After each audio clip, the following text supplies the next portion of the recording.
The most watched news in the Delaware and Lehigh Valleys. A survivor of sexual abuse tells his story. That's next on Perspective New Jersey.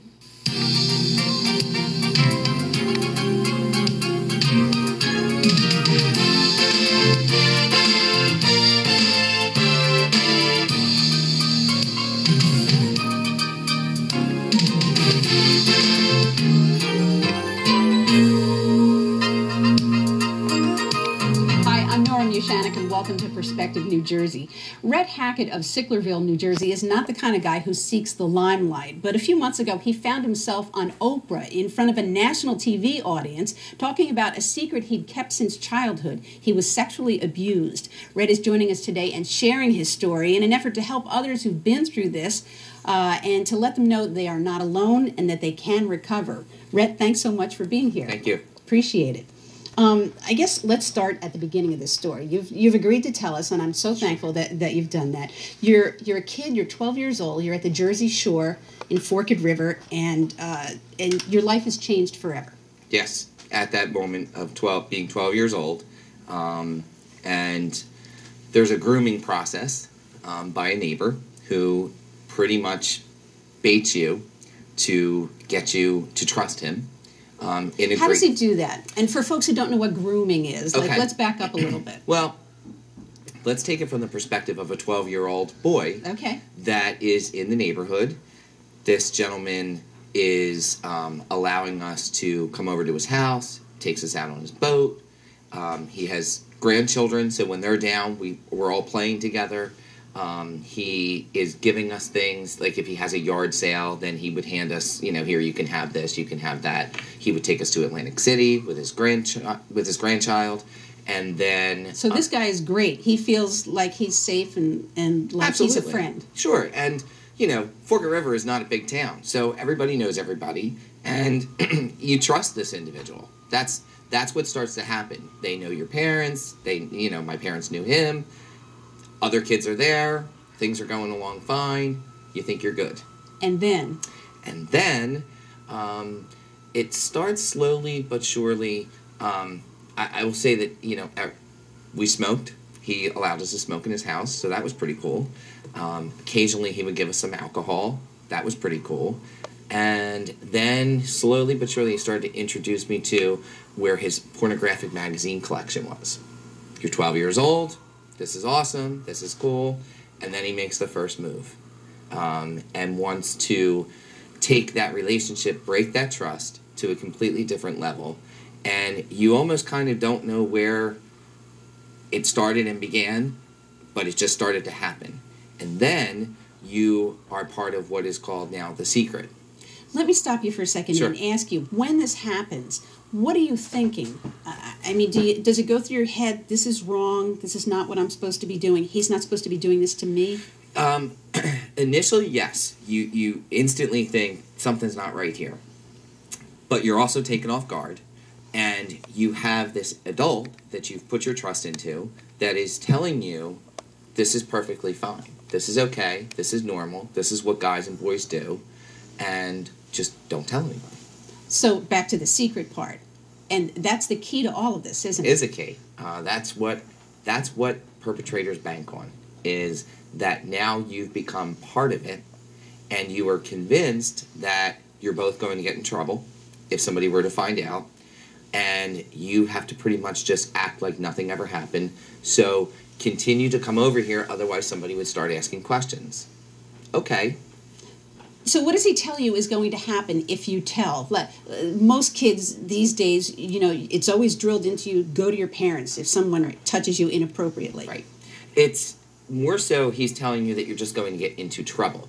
What the trouble is not defined. Mm-hmm. But trouble at the age of 12 is trouble. It doesn't matter what it is. And then you start to think that you're going to disrupt your family by bringing this forward. What's it going to do to your mom and dad? What's going to happen to me? And what's going to happen to him? Because there is still a relationship that's going on here with this individual. So how long did this go on? It went on for a period of, I would say, 4.5 years. And is this during the summer, just to the summer when he's down there? Because he was a summer resident. Or it would, like, if he came down to check on the house. But primarily it would be in the summertime. Talk about what this did to you as a 12-year-old kid, and if it continued for years. You know, what are there obvious changes, or is it all stuff that's going on inside of you? Most of it is internalized because you're not allowed to show externally. There's a shame and a guilt factor that is just sitting inside of you, and you basically, your childhood ends at that point. You play differently, you think differently. How so? You try not to get too close to somebody for fear that they're going to be able to figure it out, that this is going on. It's not that you're afraid someone else might do it to you. It's that you don't want anybody to know your secret. Because if that were to come out, you know, at the age of 12 amongst your peers, it would be horrific. So you knew, or you felt like, this is bad, I'm doing something bad? Well, that's the confusing part, because there is a gratification process. It took me a very long time to openly say those words. But what I always tell people is that it's you're uncomfortable. The dots are not connecting. No matter how gratifying it is, something is just awkward about the whole process. And you say to yourself, okay, well, this is going to be the last time. I'm not going to let this happen again. And then you slowly start to, you know, go back because now this is the only person that you have had a sexual relationship with. So who do you go to? You're not going to go to your buddies and say, "Oh, hey, you know, this is what's going on." Uh-huh. He becomes the only person that you can discuss sexual relations with. And you, part of it, from what I understand, is you thought you were the only one. You don't discuss it with your friends. Absolutely.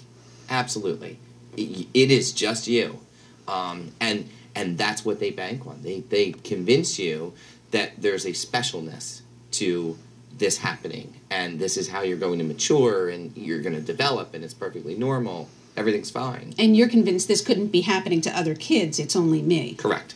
Yes. So that's got to feel really lonely or really isolating or obviously confusing. To be honest with you, the loneliness, the confusing part, yes, definitely, right from the onset. The loneliness and everything else that goes with it comes later on, after the fact, which I was not aware of. And it ended where, I'll just explain real quick. He had a girlfriend, and I was 16 years old at this time. And she walked in the middle of him doing things to me. And I thought this was the end. This is it. We've been caught. We're in trouble. Left the house. Days, a week for something. And nothing happened. And I thought to myself, wait a minute. Perhaps he's wrong. That maybe this is not the right thing. Like, maybe we don't get in trouble for this. And then all of a sudden, I started putting two and two together, and I thought to myself, well, wait a minute. If it's perfectly normal to be doing this, why would we get in trouble? And from there is when I kind of started to separate myself. So now I'm 17 years old. I just get my driver's license. And from that incident that I just explained to the point in which I'm going to, I know there was at least one or two more things that happened. I don't remember them. They're kind of just blocked out.